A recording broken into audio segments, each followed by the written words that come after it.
Hi, everyone. My name is Askar Akimzhonov. I am an assistant professor at Montgomery Medical School at the Department of Biochemistry and Microbiology.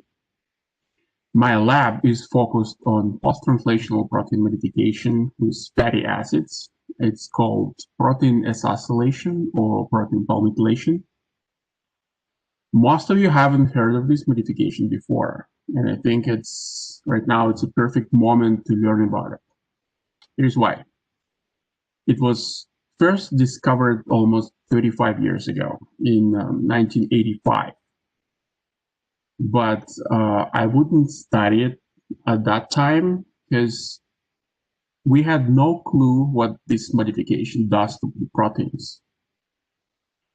That was until mid-90s when the concept of lipid rafts or functional plasma membrane subdomains has emerged, and people realized that, okay, this modification, it's probably some sort of signal transduction of protein sorting mechanism.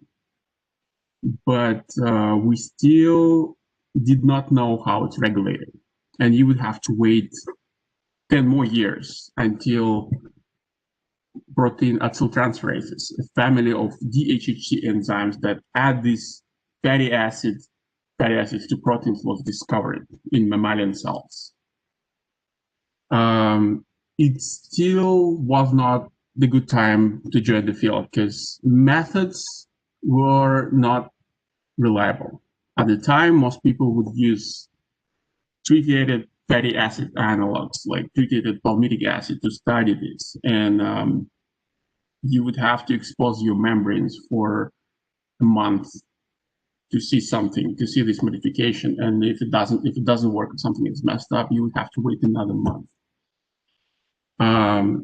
That lasted, I would say, until 2009, when metabolic labeling and click chemistry protocol was published. And after that, we had a few more methods that were adopted to detect palmitoylation or acylation of proteins.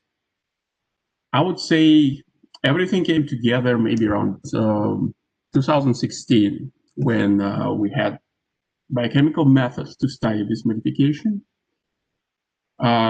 We knew about DHHC enzyme that add fatty acids to proteins, and we just discovered a brand new family of thioesterases, proteins that remove this modification from proteins.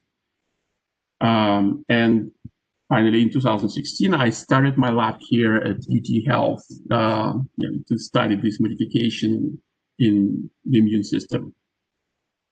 And one of the first things we discovered is that a lot more proteins than we initially thought are modified. It's almost every signaling protein can be modified by fatty acids. It can be acylated.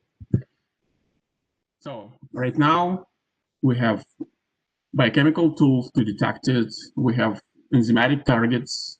We have protein targets, proteins that we just learned are modified by these fatty acids. And I think we have, armed with all that, we have a lot of interesting discoveries ahead of us. Thank you, and I'm ready to answer questions.